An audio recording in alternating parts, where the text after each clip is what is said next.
Hello everyone, welcome back to Ninja Prep. This is Kapil Goyal, your educator and mentor for PG physics.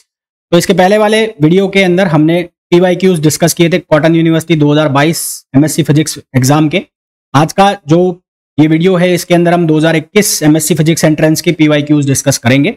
2023 का अगर किसी के पास paper है तो वो मुझे ये जो नंबर आपको शो हो रहे हैं लोअर में, इस पर व्हाट्सअप कर सकते हैं या फिर टेलीग्राम आप कर सकते हैं। 2023 वाला भी मैं सॉल्व करा दूंगा। कॉटन यूनिवर्सिटी के होने के बाद देन हम पेपर जो है वो डिस्कस करेंगे डिब्रूगढ़ यूनिवर्सिटी के। एंड होपफुली ये जितने भी पेपर्स मैं आपको सॉल्व करा रहा हूँ, चाहे वो किसी भी यूनिवर्सिटी के हो, वो आपके एमएससी एंट्रेंस एग्जाम के लिए बहुत यूजफुल होने वाला है।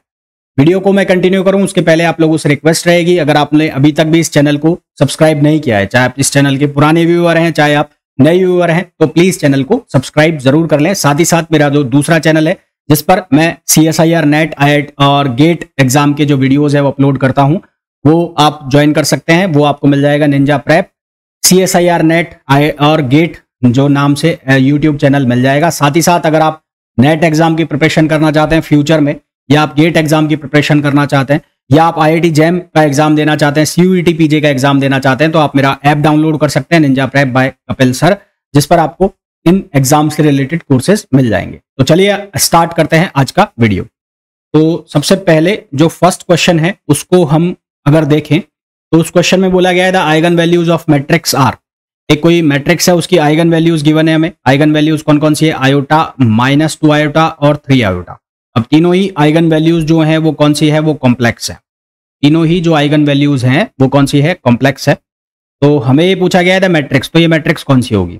अब हमने अगर प्रॉपर्टीज पढ़ी है मैट्रिक्स की, तो जो स्क्यू हर्मिटियन मैट्रिक्स है या एंटी हर्मिटियन मैट्रिक्स है, उसकी जितनी भी आइगन वैल्यूज हैं वो क्या होती है? कॉम्प्लेक्स होती हैं, है ना। उसकी जितनी भी आइगन वैल्यूज हैं वो क्या होती है? कॉम्प्लेक्स होती है।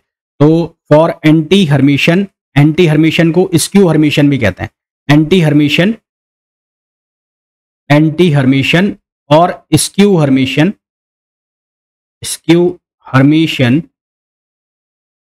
Matrix all of its eigen values are imaginary। इसकी जितनी भी आइगन वैल्यूज हैं कॉम्प्लेक्स होती है या इमेजिनरी होती है, यानी कि सही आंसर जो हमारे पास आ जाएगा वो आ जाएगा सी। इस लेक्चर को हम आगे कंटिन्यू करें उसके पहले मैं आप लोगों को बताना चाहूंगा, यदि आप या आपके कोई रिलेटिव, कलीग, आपके जानने वाले प्रिपरेशन कर रहे हैं IIT जैम 2025 फिजिक्स के लिए, तो आप उसके लिए मेरा बैच ज्वाइन कर सकते हैं। बैच का नाम है लक्ष्य 2025 IIT जैम फिजिक्स। ये बैच जो है वो आपको अवेलेबल होगा ninja prep app by Kapil sir, जिसका लिंक आपको डिस्क्रिप्शन में, साथ ही साथ आपको लोअर फुटर में भी दिख जाएगा ऐप का नाम। इस ऐप को आप गूगल प्ले स्टोर से डाउनलोड कर सकते हैं। डाउनलोड करने के बाद आप बैच सर्च करिए, बैच ज्वाइन कर सकते हैं आप। अभी के लिए इस पर डिस्काउंट प्राइस चल रहा है और इस बैच का जो प्राइस है वो केवल 5500 रुपीज ओनली है, यानी कि 5500 रुपए में ये बैच आपको मिल जाएगा, जिसके अंदर आपको जो डेली क्लासेस हैं वो अवेलेबल होंगी, जो कि लाइव के बाद रिकॉर्डेड अवेलेबल होती है। आपको 1000 प्लस प्रैक्टिस क्वेश्चंस मिलेंगे, जिससे आपकी प्रिपरेशन बहुत सॉलिड हो सके। क्लास नोट्स और साथ साथ डाउट सपोर्ट आपको पूरा इस बैच में अवेलेबल रहेगा। इसके अलावा यदि आप लोग प्रिपरेशन कर रहे हैं किसी एमएससी फिजिक्स एंट्रेंस एग्जाम की, चाहे वो गुवाहाटी यूनिवर्सिटी का हो, चाहे वो बाकी नॉर्थ ईस्ट की कोई यूनिवर्सिटी हो, इंडिया में कोई भी यूनिवर्सिटी हो जिनके एग्जाम अभी बचे हैं 2024 में, तो उनके लिए मेरे पास बैच है अभ्यास 2.0। ये बैच भी आपको अवेलेबल होगा ninja prep application, that is available on Google play store, ninja prep by Kapil sir. और इस बैच का जो प्राइस है केवल और केवल 1800 रुपए है, जिससे कि आप 100 रुपए के डिस्काउंट के बाद 1700 रुपए में परचेज कर सकते हैं। इस बैच में आपको बहुत सारे पीवाईक्यूज अवेलेबल होंगे और प्रैक्टिस क्वेश्चंस अवेलेबल होंगे, जिससे आपकी जो प्रिपरेशन है एमएससी फिजिक्स एंट्रेंस एग्जाम की बहुत सॉलिड हो जानी है। अगर आप CUET PG 2025 फिजिक्स एग्जाम के लिए प्रिपरेशन कर रहे हैं तो उसके लिए आप मंजिल CUET PG 2025 बैच ज्वाइन कर सकते हैं, जिसका प्राइस केवल 4500 रुपीज है। साथ ही साथ यदि आप टारगेट कर रहे हैं CSIR नेट एग्जाम को या गेट एग्जाम को, अगर आप एमएससी में फर्स्ट ईयर में आए हैं, आपका ड्रीम है CSIR नेट की प्रिपरेशन करना या CSIR नेट क्लियर करना, गेट एग्जाम को क्लियर करना, तो उसके लिए आप ये बैच ज्वाइन कर सकते हैं, that is GATE Shreshtha 2025 batch, जिसे कि आप केवल 10,000 रुपए में ज्वाइन कर सकते हैं, जिसमें आपके जितने भी नेट के अंदर आने वाले या गेट के अंदर आने वाले सब्जेक्ट्स हैं वो कवर कराए जाएंगे। इसके अलावा यदि आप फर्स्ट टाइमर हैं, आपसे बहुत लंबी प्रिपरेशन नहीं होती है, आपको ऐसा चाहिए कि मुझे सिर्फ बेहतरीन क्वेश्चन मिल जाए जिससे कि मेरी प्रैक्टिस हो जाए, या मैंने पहले प्रिपरेशन की हुई है, अब मेरे को केवल और केवल प्रैक्टिस क्वेश्चन चाहिए, तो उसके लिए आप मेरा ये बैच ज्वाइन कर सकते हैं जो कि है विजय श्री बैच। इस बैच में आपको 1200 प्लस क्वेश्चंस तो मिलेंगे, एप्टीट्यूड के क्वेश्चंस भी मिलेंगे, फॉर्मूला रिवीजन भी आपको साथ में कराया जाएगा। इस बैच का प्राइस अभी के लिए 3500 रुपए केवल है। इस 3500 रुपए में आप ये बैच ज्वाइन कर सकते हैं और ये बैच 28 जून से स्टार्ट होने वाला है। तो चलिए अब चलते हैं आगे वीडियो में। Dot square L equals to Q dot square minus Q dot, और हमें ये बताना है कि इनमें से कौन सा सही है, सही कौन सा है वो बताना है। तो इसके लिए सबसे पहले मैं इक्वेशन ऑफ मोशन लिख लेता हूं। तो इक्वेशन ऑफ मोशन हम कैसे लिखेंगे, d अपॉन डी टी, ये हो जाएगा del upon del Q dot और minus del upon del Q equals to 0। ये इक्वेशन ऑफ मोशन हो गया। तो इस इक्वेशन ऑफ मोशन के लिए हमें दो वैल्यू चाहिए, एक चाहिए del L upon del Q dot और एक चाहिए del L upon del Q। तो सबसे पहले हम वैल्यू निकाल लेते हैं del L upon del Q dot. तो ये वैल्यू जब हम फाइंड आउट करेंगे तो यहां पर हमारे पास बनेगा 2Q डॉट और माइनस Q। अब इसका टाइम के रेस्पेक्ट में हम डिफरेंशिएशन कर लेते हैं, तो d अपॉन डी टी और del upon del L upon del Q dot. ये वैल्यू हम निकालेंगे तो यहां से बनेगा 2Q double dot minus Q dot. Similarly हम वैल्यू फाइंड आउट करेंगे del L upon del Q की। तो जब आप del L upon del Q की वैल्यू फाइंड आउट करते हो, del L upon del Q की वैल्यू फाइंड आउट करोगे तो यहां पर आपके पास बचेगा Q डॉट और वो भी किसका, माइनस का। ये वैल्यूज को हमें इस इक्वेशन ऑफ मोशन में सब्स्टिट्यूट कर देना है। इस इक्वेशन ऑफ मोशन में सब्स्टिट्यूट करोगे तो ये बनेगा 2Q double dot minus Q dot. तो यहाँ पर माइनस ऑलरेडी है और ये माइनस Q डॉट, ये वाली वैल्यू सब्स्टिट्यूट कर दी मैंने। जब ये वाली वैल्यू सब्स्टिट्यूट कर दी तो यहाँ से हमारे पास इक्वेशन बनेगी 2Q double dot minus Q dot और ये हो जाएगा प्लस का Q डॉट इक्वल्स टू 0। ये Q डॉट कैंसिल हो जाएगा, ये हो जाएगा 2Q double dot equals to 0। 2Q double dot equals to 0, that means की एक्सेलरेशन जो है वो क्या हो रहा है, 0 हो रहा है। एक्सेलरेशन 0 हो रहा है, इसका मतलब ये इक्वेशन जो है वो किसकी इक्वेशन हो जाएगी, ये एक पार्टिकल की इक्वेशन हो जाएगी। तो it is a free particle. Next question पे आएंगे। नेक्स्ट क्वेश्चन पे जब हम चलते हैं, नेक्स्ट क्वेश्चन के अंदर हमें बोला गया है the velocity of a particle at which the kinetic energy is equals to rest mass energy, है ना। काइनेटिक एनर्जी के ई जो है किसके बराबर है, rest mass energy. Rest mass energy को हम लिखते हैं m0c²। Kinetic energy rest mass energy के इक्वल है, तो हमें क्या बताना है, हमें बताना है वेलोसिटी ऑफ पार्टिकल। तो हमारे पास इक्वेशन होती है E equals to kinetic energy plus ये क्या होता है m0c²। तो यहां से E की वैल्यू क्या हो जाएगी, ये हो जाएगा m0c² और ये भी हो जाएगा m0c²। तो यहां से E की वैल्यू हो जाएगी 2m0c²। अब ये E की जो वैल्यू है इसको हम क्या लिख देंगे, mc² equals to 2m0c²। c² से c² हो गया कैंसिल। तो m की जगह हम क्या सब्स्टिट्यूट करेंगे, m की जगह हम लिखेंगे m0 upon √1 minus v² upon c²। और यहाँ क्या हो जाएगा, ये हो जाएगा 2m0, m0 से m0 कैंसिल हो गया। हमारे पास क्या बच गया, हमारे पास बच गया √1 minus v² upon c² equals to 1/2। ये वैल्यू बच गई, है ना, √1 माइनस v² अपॉन c²। अब दोनों साइड स्क्वायर कर देंगे तो वैल्यू आएगी हमारे पास 1 minus v² upon c² equals to 1/4। और यहां से बनेगा v² upon c² equals to 1 minus 1/4, जिसको मैं डायरेक्ट लिख रहा हूँ 3/4। इसको आप सिंप्लीफाई करेंगे तो आंसर जो आपके पास आएगा वो आएगा √3/2c। √3/2c, यानी कि अगर आप चेक करें तो करेक्ट आंसर आपके पास आ जाएगा डी। नेक्स्ट क्वेश्चन पे आइए। नेक्स्ट क्वेश्चन में हमें बोला है let A and B be two similar matrix that is B equals to P inverse और ये हो गया AP, ये दिया हुआ है। और A और B सिमिलर मैट्रिक्स है ना। A और B, A and B are similar. हमें यहां पर बोला गया है A और B दोनों क्या है, सिमिलर है। अब A और B दोनों सिमिलर मैट्रिक्स हैं, दैट मीन्स कि इनकी जो आइगन वैल्यूज हैं वो भी क्या होंगी, सेम होंगी। तो इनकी आइगन वैल्यूज हैं वो क्या होंगी, सेम होंगी। तो सेम आइगन वैल्यूज। फिर इनके जो डिटर्मिनेट हैं, डिटर्मिनेट ऑफ A किसके इक्वल होगा, डिटर्मिनेट ऑफ B के। इसी तरह से ट्रेस ऑफ A किसके इक्वल होगा, ट्रेस ऑफ B के। तो ये जितने भी स्टेटमेंट है वो सही है। हमें कौन सा सेलेक्ट करना है, जो सही नहीं है। हमें सेलेक्ट करना है जो सही नहीं है। तो ये सही है, ये सही है, ये सही है। इनमें से गलत स्टेटमेंट कौन सा हो गया, डी। तो इसका जो हम आंसर लगाएंगे वो कौन सा लगाएंगे, हम आंसर लगाएंगे इसका डी, कि A and B has same eigen vectors. Next question पे आइए। नेक्स्ट क्वेश्चन में हमें बोला गया है the average value of the function, average value निकालनी है और फंक्शन हमें दिया गया है f x equals to sine x, और इसके लिए इंटरवल जो दिया है 0 से पाई, तो 0 से पाई में इसकी एवरेज वैल्यू निकालें तो इसकी एवरेज वैल्यू हो जाएगी पाई माइनस 0, और इसको मैं 0 से पाई तक इंटीग्रेट कर दूंगा, ये हो जाएगा साइन एक्स और डी एक्स। तो इसको हम सिंप्लीफाई करेंगे तो ये बनेगा पाई 1/पाई, यहां पर हो जाएगा ये माइनस ऑफ कॉस एक्स, और इसका इंटीग्रेशन हम कर देंगे 0 से पाई। तो इसको जब हम सिंप्लीफाई करेंगे तो हमारे पास आंसर आ जाएगा 2/पाई विच इज ऑप्शन बी। तो इसका जो करेक्ट आंसर है वो क्या आ जाएगा, बी आ जाएगा। नेक्स्ट क्वेश्चन पे आइए।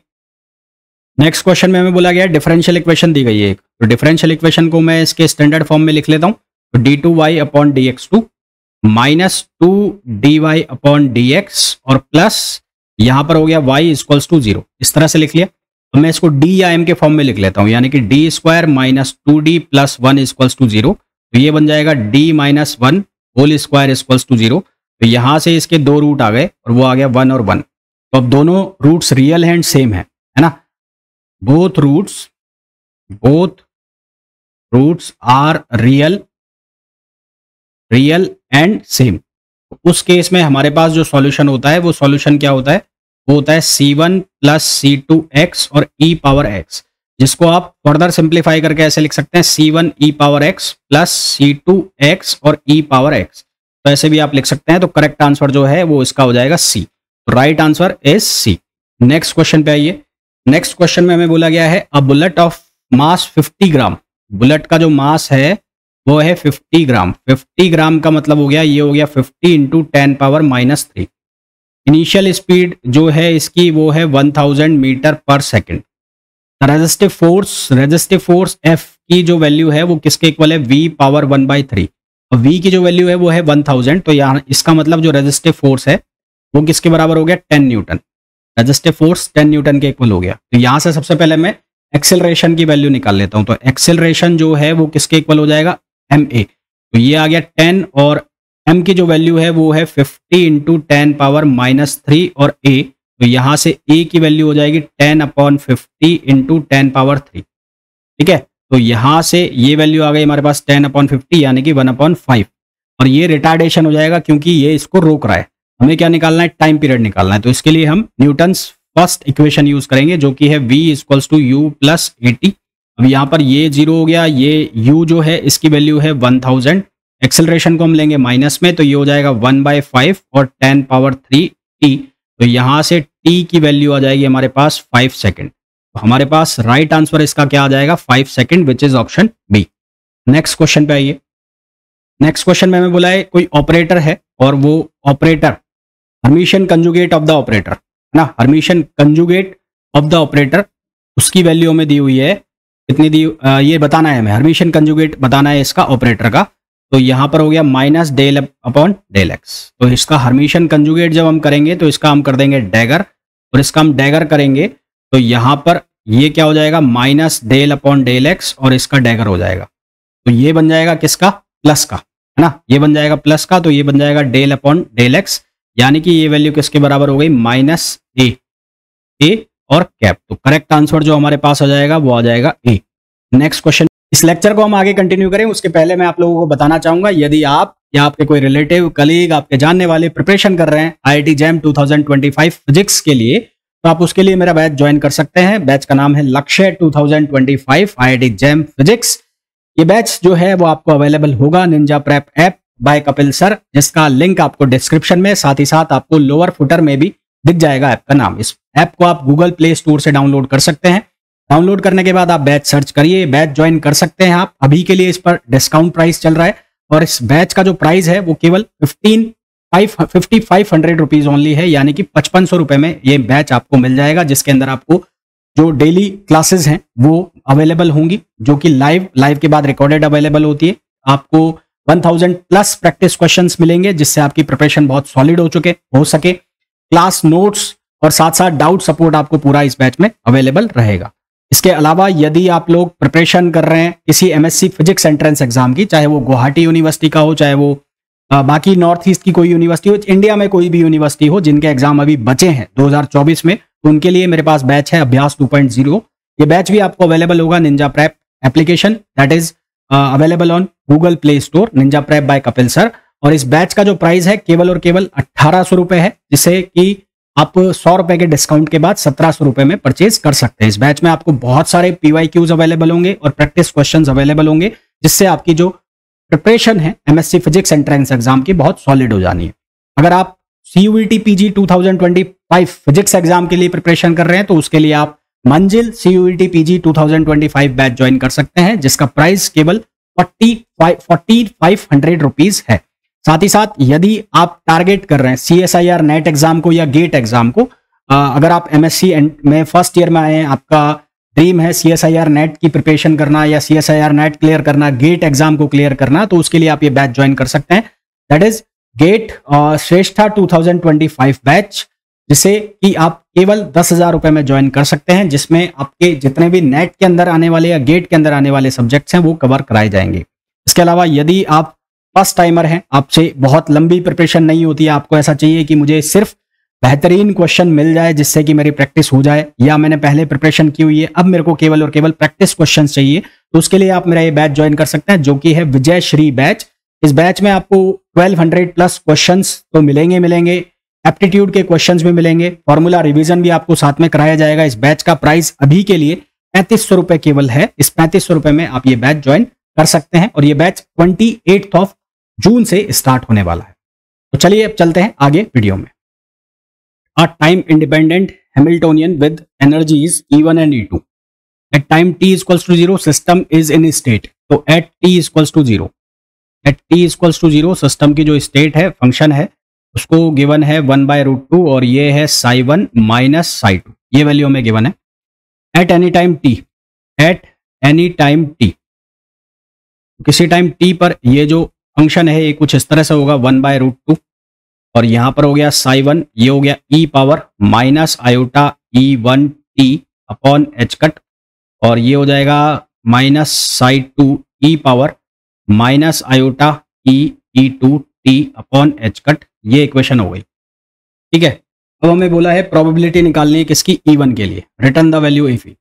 तो प्रोबेबिलिटी E1 के लिए तो PE1, तो ये PE1 कैसे निकलेगी, इसके लिए आप इसको इंटीग्रेट करो, कहां से कहां तक, माइनस से इनफाइनाइट तक आपको इसको करना है इंटीग्रेट करने के बाद आपको क्या करना है, इंटीग्रेट करने के बाद psi1 के लिए चाहिए तो स्टार और ये t और psi t और dt, इस तरह से आपने लिख लिया।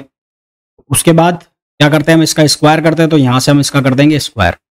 यहां से हमारे पास जो वैल्यू बनेगी वो क्या बनेगी, वो बनेगी माइनस इनफाइनाइट से इनफाइनाइट और psi1t है ना, उसका कॉम्प्लेक्स कंजुगेट करना है, तो उसका कॉम्प्लेक्स कंजुगेट क्या आएगा, वो आएगा psi1 और उसके बाद क्या बनेगा, वो बनेगा e पावर प्लस आयोटा हो जाएगा, plus iota E1t upon h cut. और दूसरा जो फंक्शन है वो सेम रहेगा, सेम टू सेम, यानी कि 1/√2 और उसकी वैल्यू कितनी है, वो है psi1 e power minus iota E1t upon h cut minus psi2 e power minus iota E2t upon h cut. ये वैल्यू आ गई और इसका हमने कर देना है स्क्वायर। अब इसको आप एक्सपेंड करो, इसको एक्सपेंड करोगे तो अंदर जो वैल्यू बनेगी 1/√2 को आप निकाल लो बाहर, ये हो जाएगा माइनस इनफाइनाइट से इनफाइनाइट, यहां पर ये हो जाएगा psi1 और psi1। अब ये e पावर आयोटा E1t, ये प्लस का है ये माइनस का है, तो ये कैंसिल करके वैल्यू कर देंगे 1 और यहां पर जो वैल्यू है वो बन जाएगी psi1 और psi2, ये हो जाएगा e पावर आयोटा और E1 minus E2t on h cut और ये हो गया इसका स्क्वायर। अब ये जो है ये तो हो गया नॉर्मलाइज और ये हो गया ऑर्थो नॉर्मल, तो ये तो वैल्यू क्या दे देगा 0, क्योंकि ये क्या हो गया ऑर्थो नॉर्मल और ये ऑर्थोगोनल बोल लो आप, इसको ऑर्थो नॉर्मल मत बोलो, ऑर्थोगोनल है ना, ऑर्थोगोनल। और ये जो है ये क्या हो गया नॉर्मलाइज। अब ये नॉर्मलाइज हो गया तो ये वैल्यू दे देगा 1 और ये वैल्यू 1 दे देगा, तो 1/√2 का स्क्वायर करना है हमें, और 1/√2 का स्क्वायर करेंगे तो क्या बनेगा 1/2। तो हमारे पास जो करेक्ट आंसर आ जाएगा इसका वो आ जाएगा क्या, डी। तो D will be the right answer. Next question पे आते हैं। नेक्स्ट क्वेश्चन में हमें बोला है starting with the same initial condition an ideal gas expands from the volume V1 to V2। यहाँ पर मैं डायग्राम बना लेता हूँ, पीवी डायग्राम बना लेता हूँ। तो ये पीवी डायग्राम बन गया, अब अगर मैं आइसोबारिक प्रोसेस की बात करूं यानी कि कांस्टेंट प्रेशर, तो कांस्टेंट प्रेशर के लिए डायग्राम बनता है ऐसा। फिर अगर मैं बात करूं किसके लिए, अगर मैं बात करता हूं आइसोथर्मल के लिए, तो आइसोथर्मल का डायग्राम बनता है ऐसा, और एडियाबैटिक का डायग्राम जाएगा ऐसा। एडियाबैटिक की नेगेटिव स्लोप ज्यादा होती है। तो ये तो किसके लिए हो गया, ये हो गया आइसोथर्मल के लिए, आइसोथर्मल के लिए। और ये किसके लिए हो गया, ये हो गया एडियाबैटिक के लिए, एडियाबैटिक के लिए। तो वर्क डन जो होगा वो वर्क डन किसके बराबर होगा, area under the curve. Work done जो है वो किसके इक्वल होगा, वो होगा area under the curve, area under the curve. तो सबसे ज्यादा जो एरिया निकल रहा है वो किसके अंदर निकल रहा है, वो निकल रहा है W2, ठीक है। फिर उसके बाद ये हो गया W1 और ये हो गया W3। तो सबसे ज्यादा जो वर्क डन हो गया वो हो गया आइसोबारिक का। फिर उसके बाद किसका हो गया, वो हो गया आइसोथर्मल का। और सबसे कम जो वर्क निकलेगा वो किसका निकलेगा, एडियाबैटिक का। हमारे पास जो करेक्ट आंसर आ जाएगा वो क्या आ जाएगा, डी। तो D will be the right answer. Next question पे आइए। The orbital radius of satellite is increased. तो हमारे पास सैटेलाइट की जो स्पीड होती है उसका फॉर्मूला होता है gm/r। Let suppose let r equals to r, ये ऑर्बिटल रेडियस है, तो v की वैल्यू हो गई gm/r। तो अगर मैं काइनेटिक एनर्जी की बात करता हूं तो काइनेटिक एनर्जी होती है हाफ mv²। तो यहां से फॉर्मूला बनेगा हाफ gmm/R। यदि मैं r को इंक्रीज करता हूं तो इसकी जो काइनेटिक एनर्जी है वो डिक्रीज करेगी, काइनेटिक एनर्जी डिक्रीज करेगी, यानी कि ये जो ऑप्शन है ये गलत है। फिर उसके बाद अगर इसकी पोटेंशियल एनर्जी की बात की जाए, पोटेंशियल एनर्जी जो होती है वो होती है -gmm/R। तो यहां पर r की वैल्यू बढ़ेगी, पोटेंशियल एनर्जी की जो नेगेटिव वैल्यू है, नेगेटिव वैल्यू वो क्या करेगी, डिक्रीज करेगी। नेगेटिव वैल्यू डिक्रीज करने का मतलब है पोटेंशियल एनर्जी क्या कर रही है, इंक्रीज कर रही है ना। Negative value, negative PE decrease करेगा। नेगेटिव पीई डिक्रीज करने का मतलब है पोटेंशियल एनर्जी जो है वो क्या कर रही है, इंक्रीज कर रही है। ऑर्बिटल स्पीड जो है वो क्या करेगी, डिक्रीज करेगी। साफ दिख रहा है यहाँ से, तो ये भी ऑप्शन गलत हो गया। पोटेंशियल एनर्जी क्या करेगी, इसकी इंक्रीज करेगी। तो करेक्ट आंसर हमारे पास क्या आ जाएगा, बी आ जाएगा। नेक्स्ट क्वेश्चन पे आइए। Particle is projected from the earth surface with, तो इसके लिए आपको लगाना है conservation of energy. Work energy theorem लगा दो इसके लिए, work energy theorem, work energy theorem. Work energy theorem का अगर हम यूज करते हैं तो यहां से half m1 v1² minus v2²। v1 जो है उसकी वैल्यू कितनी होगी, 22.4, और ये किलोमीटर में है तो यहां से 10⁻³ हो जाएगा इसका स्क्वायर, माइनस ये वाली वेलोसिटी हमें निकालनी है, इक्वल्स टू वर्क। वर्क क्या हो जाएगा, जो फोर्स है इनके बीच में, तो फोर्स कौन सा होगा, इनफाइनाइट से कहां तक लेके जा रहे हैं इसको, r से कहां तक लेके जा रहे हैं, इनफाइनाइट तक, r से और इनफाइनाइट तक लेके जा रहे हैं। ग्रेविटेशनल फोर्स है, ग्रेविटेशनल फोर्स को लिखेंगे gmm कौन, ये कितना हो जाएगा, ये हो जाएगा x² और dx, ठीक है। इसको हम सिंप्लीफाई करते हैं तो यहां से बनेगा हाफ, ये m से m उड़ा दो दोनों साइड से, तो यहां हो जाएगा ये हो जाएगा 22.4 इंटू 10⁻³, इसका कर दिया हमने स्क्वायर, और ये हो गया -v2²। और इसको आप जब सिंप्लीफाई करोगे, एक m खत्म हो ही चुका है, तो यहां से हमारे पास वैल्यू आ जाएगी, लिखा हुआ है मेरे पास gm/r, ये वैल्यू बनेगी gm/r। g की वैल्यू कितनी है, 6.67 इंटू 10⁻11। मास ऑफ अर्थ है वो ले लेते हैं 6 इंटू 10⁻24, और उसके बाद r की वैल्यू हो गई 6400 किलोमीटर, यानी कि 64 इंटू 10⁻3। अब इसको हम सॉल्व करेंगे, इसको सॉल्व करने के बाद जो हमारे पास आंसर आएगा, ये सॉल्व कर लेना आप, ये आंसर आएगा हमारे पास 19.4 किलोमीटर पर सेकेंड, ये हमारे पास आंसर आएगा। इसको सॉल्व कर लेना आप। करेक्ट आंसर हमारे पास क्या आ जाएगा, इसका C is the right answer. Next question पे आइए। नेक्स्ट क्वेश्चन में बोला है particle is described by the wave function, और where L equals to 1 nm, the probability of finding the particle और रीजन। तो सबसे पहले तो हम इसको नॉर्मलाइज कर लेते हैं, नॉर्मलाइजेशन, नॉर्मलाइज करें इसको, इसके लिए x ग्रेटर देन और इक्वल टू 1 के लिए। तो इसको नॉर्मलाइज करेंगे तो नॉर्मलाइजेशन के लिए n², और ये कहां से कहां तक ले जा रहा हूं मैं, माइनस इनफाइनाइट से और इनफाइनाइट। और नॉर्मलाइजेशन के लिए हम क्या करते हैं, साई और dx इक्वल्स टू 1, तरह से हम इसको करेंगे नॉर्मलाइज। तो नॉर्मलाइज करोगे तो यहां से √2 जो है वो बाहर निकलेगा, तो यहां से जब इसको नॉर्मलाइज करोगे, इंटीग्रेशन इसका सॉल्व करोगे, तो इसकी जो वैल्यू बनेगी वो बनेगी n², 2 बाहर आ जाएगा, इंटीग्रेशन जब करोगे तो यहाँ पर माइनस आएगा, ये आ जाएगा L/2 और ये जब इंटीग्रेशन में जाएगा तो ये बनेगा e⁻−2x/L और इंटीग्रेशन कहाँ से कहाँ तक हो रहा है, इसका इंटीग्रेशन हो रहा है माइनस इनफाइनाइट से और प्लस इनफाइनाइट, माइनस इनफाइनाइट से और प्लस इनफाइनाइट। इसको जब हम सॉल्व करेंगे तो यहाँ से हमारे पास वैल्यू निकलेगी किसकी, n की वैल्यू जो आ जाएगी वो आ जाएगी 1/√L। हमें क्या निकालनी है, प्रोबेबिलिटी, है ना। तो प्रोबेबिलिटी जो है वो किसके बराबर हो जाएगी, वो हो जाएगी n स्क्वायर। तो n स्क्वायर की वैल्यू हमारे पास है ही, कहाँ से, फॉर x ग्रेटर देन 1, तो ये 1 हो गया और कहाँ से कहाँ तक निकाल रहे हैं, इनफाइनाइट, और ये हो जाएगा साई स्टार साई और dx, Sai star Sai dx।